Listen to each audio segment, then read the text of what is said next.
Khususnya pencemaran nama baik Undang-Undang ITE yang ancaman hukumannya itu 2 tahun. Halo, assalamualaikum, salam, selamat malam. Mohon izin untuk bantu lurusin ya mas. Tolong disimak baik-baik. Nah, jadi dalam video yang beredar kan juga melalui pemberitaan di media ya, jaksa jelas menyebutkan bahwa Isa Zega dituntut berdasarkan pasal 45 ayat 10 junto pasal 27B ayat 2 Undang-Undang Nomor 1 Tahun 2024, yaitu tentang perubahan kedua atas Undang-Undang ITE sebelumnya. Nah, pasal ini berbeda dari pasal lama mas yang mungkin mas rujuk, karena ini adalah pasal baru hasil revisi. Dalam pasal tersebut, ancaman pidananya adalah maksimal 6 tahun penjara dan denda hingga 1 miliar rupiah. Jadi rasanya kalau jaksa menuntut dengan tuntutan 5 tahun penjara itu masih dalam batas wajar ya, dan jelas berdasar hukum. Ya, saran saya sih mas, sebelum kita menyebarkan narasi seperti ini, pastikan dulu nih bahwa sumber hukum kita jelas dan tidak hanya berdasarkan asumsi ataupun pasal yang sudah tidak relevan. Karena menyampaikan informasi hukum ke publik itu butuh akurasi, bukan sekedar pembelaan emosional. Ini para pembencinya Isa Zega kenapa langsung pada senang nih mendengar tuntutan jaksa penuntut umum yang Isa Zega selama 5 tahun pidana penjara. Ingat, Isa Zega juga pernah dituntut oleh jaksa penuntut umum di Pengadilan Negeri Jakarta Selatan di tahun 2022 selama 6 tahun penjara. Namun, Majelis Hakim Pengadilan Negeri Jakarta Selatan memvonis Isa Zega bebas murni. Ya, mau gimana lagi, karena memang pembencinya Isa Zega memang suka bahagia duluan. Baru tuntutan jaksa sudah pada senang. Padahal vonis hakim yang menentukan. Ingat, track recordnya Isa Zega pernah dituntut oleh jaksa penuntut umum di PN Jaksel selama 6 tahun. Namun, vonis hakim menyatakan dirinya bebas. Demi keadilan dan kebenaran ya, aku bersuara selalu untuk keadilan dan kebenaran. Jadi jangan kalian heran ya dengan tuntutan sidang Isa Zega di Kepanjen. Saya hanya keblinger, apakah saya yang bodoh atau apa saya nggak ngerti atau apa saya yang apa ya. Konon tuntutannya itu 5 tahun penjara, tetapi pasal 27 yang dalam LP-nya pencemaran nama baik tidak ada.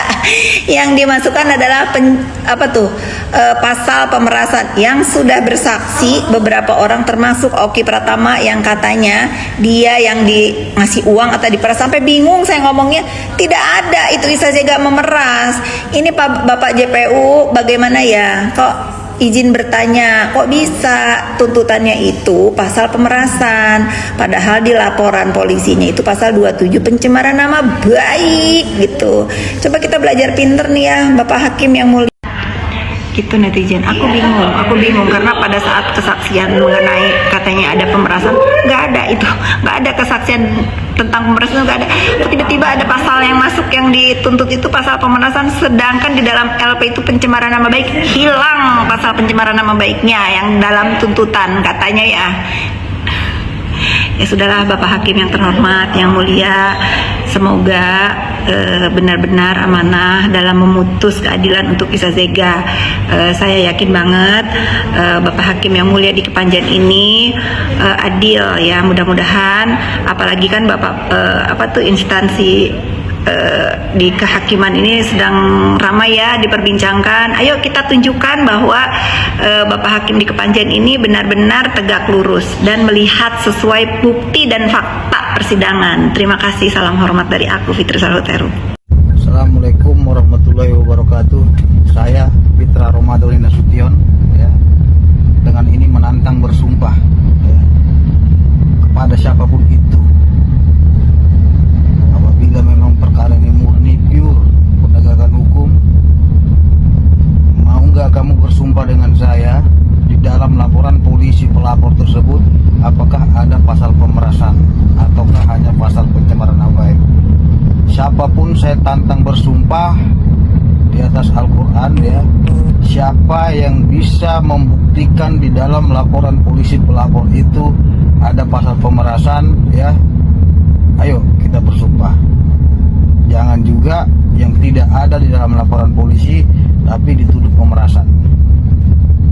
Ayo, saya siap bersumpah. Ada enggak di dalam laporan polisi itu pasal pemerasan? Jangan ngada-ngada. Aduh, kalian ini ya nge-DM gak ada habisnya, nge-mention gak ada habisnya, nanyain JPU dalam penuntutannya 5 tahun. Ya nggak apa-apa, namanya juga proses hukum. Jadi kalau JPU melakukan penuntutan 5 tahun atas pasal yang berubah dari 27A menjadi 27B, ya silakan aja, nanti kan putusannya di hakim. Dan kan ada tim kuasa hukumnya Mami Isa Zega juga yang akan melawan dengan fakta dan data seperti itu. Jadi gak usah khawatir. Kalian juga harus paham, manusia itu ada ilmu menyelamatkan diri. Jadi kalau tuntutannya 2 tahun 27A Undang-Undang ITE, Mami Isa Zega itu tidak bisa ditahan.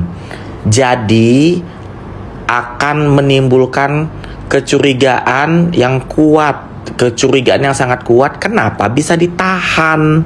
Karena sudah keluar putusan dari Mahkamah Konstitusi untuk Undang-Undang ITE 27A tidak bisa ditahan.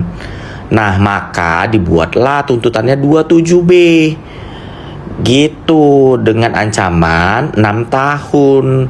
Tapi di situ dia kan tuntutannya 5 tahun. Jadi nggak usah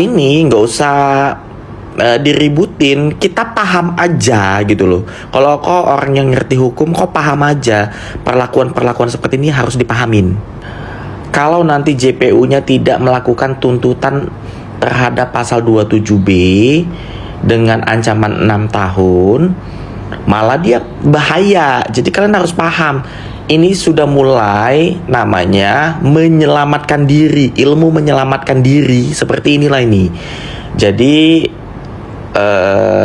kita semua yang digiring opini ya jangan bodoh-bodoh kali juga. Ada kuasa hukumnya Mami Isa Zega juga akan melakukan perlakuan upaya hukum lain ketika nanti terjadi sesuatu dengan putusan yang tidak sesuai fakta dan bukti. Begitu. Jadi sabar saja dengan putusan hakim. Ya, bisa jadi nanti putusannya itu bebas murni atau lainnya. Oke? Jadi kalian gak usah pura-pura nggak ngerti. Di sini kan mengarahkan ke wewenang aja sih, wewenang dan tugasnya.